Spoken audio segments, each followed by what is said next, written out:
आज मैं आपको पढ़ाऊंगा कि वाइब्रेशन उत्पन्न होने के प्रमुख कारण क्या होते हैं मशीन्स में। मेन रीजंस होते हैं मशीन में वाइब्रेशन उत्पन्न होने के, वो मैं नंबरिंग कर दिया हूं। ठीक, पहला है मशीन पार्ट्स के अनबैलेंस होकर मूव करने से वाइब्रेशन उत्पन्न होते हैं। जो मशीन पार्ट्स होते हैं उनके अनबैलेंस होकर मूव करने की वजह से वाइब्रेशन उत्पन्न होता है। ये पहला है। जैसे कोई रोटरी पार्ट है या रोटरी मशीन पार्ट है, उसका सेंटर ऑफ ग्रेविटी उसके एक्सिस ऑफ रोटेशन पे ना हो तो होता क्या है कि वो सही तरह से रोटेट नहीं करता है या उसमें स्टैटिक या डायनेमिक अनबैलेंसिंग हो जाता है, जिसकी वजह से उसमें वाइब्रेशन उत्पन्न होता है।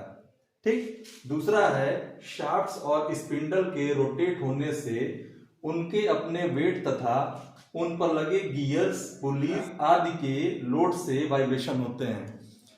जैसे शाफ्ट या स्पिंडल के रोटेट होने से उसके अपने लोड या उस पे जो गियर या पुली लगा होता है उसके लोड की वजह से भी वाइब्रेशन जनरेट होता है। जैसे आप आटा चक्की पे गए होंगे तो वहां पे बेल्ट ड्राइव होता है, तो जो शाफ्ट होता है, शाफ्ट पे पुल्ली लगा होता है, तो पुल्ली के अपने वेट की वजह से वहां पे वाइब्रेशन उत्पन्न होता है। थर्ड है मशीनों पर लूज या डिफेक्टिव पार्ट्स के कारण भी वाइब्रेशन होते हैं। अगर कोई मशीन है, जैसे मान लीजिए शाफ्ट है, शाफ्ट पे जो पुल्ली लगा हुआ है वो सही तरह से वो ना बंधा हो, उसका नट वगैरह या स्क्रू वगैरह थोड़ा सा ढीला हो, लूज होने से या कोई डिफेक्टिव पार्ट्स उसके साथ लग गया, ठीक है, तो इसकी वजह से भी वाइब्रेशन जनरेट होता है।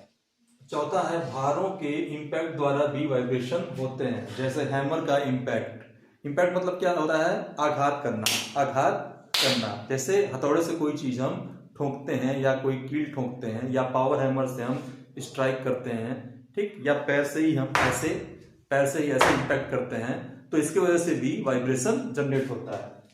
पांचवा है बिना लुब्रिकेशन या पर्याप्त लुब्रिकेशन ना होने से वाइब्रेशन उत्पन्न होते हैं। जैसे कोई मशीन पार्ट है, जैसे मान लीजिए गाड़ी ही है, अगर उसमें पर्याप्त लुब्रिकेशन ना हो तो क्या होगा, उसके वजह से उसमें वियर एंड टीयर होने लगेगा, उसमें फ्रिक्शन जनरेट होगा, जिसकी वजह से हीट उत्पन्न होने लगेगा।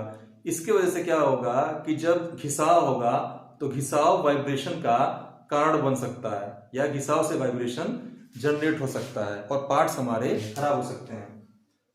छठा है मशीन्स में रेसिप्रोकेटिंग पार्ट्स के कारण डायनेमिक फोर्स से वाइब्रेशन उत्पन्न होता है।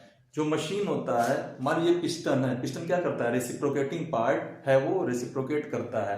तो जब रेसिप्रोकेट करता है तो इसमें डायनेमिक फोर्स जनरेट होता है। डायनेमिक फोर्स के वजह से भी वाइब्रेशन उत्पन्न होता है। सातवां है अधिक स्पीड से मशीन को चलाने से भी वाइब्रेशन उत्पन्न होते हैं। अगर कोई मशीन है उसको बहुत ज्यादा स्पीड से, ओवर स्पीड से हम चलाएं, या कोई गाड़ी है अगर अधिक स्पीड से उसको हम चलाएंगे, उसका वेग अधिक रखेंगे, तो जाहिर सी बात है वाइब्रेशन जनरेट होगा। जैसे कोई गाड़ी है, टू व्हीलर ही है, अगर बहुत तेज स्पीड से चलाते हैं हम, तो एक टाइम के बाद लगता है हमको कि हाँ इसमें वाइब्रेशन उत्पन्न होता है, इसमें गड़गड़ाहट होता है गाड़ी में, मतलब वाइब्रेशन उत्पन्न होता है। अगला है किसी मशीन में वाइब्रेशन उसके पास में स्थित अदर मशीन से ट्रांसमिट होकर हो सकता है। किसी भी मशीन में वाइब्रेशन उसके पास ही में स्थित दूसरे मशीन से ट्रांसमिट होकर भी हो सकता है। जैसे हम मान लीजिए मशीन शॉप में जाते हैं तो उसमें तमाम मशीन होती हैं, लेथ मशीन होता है, शेपर, प्लेनर, मिलिंग मशीन, ये सब होता है।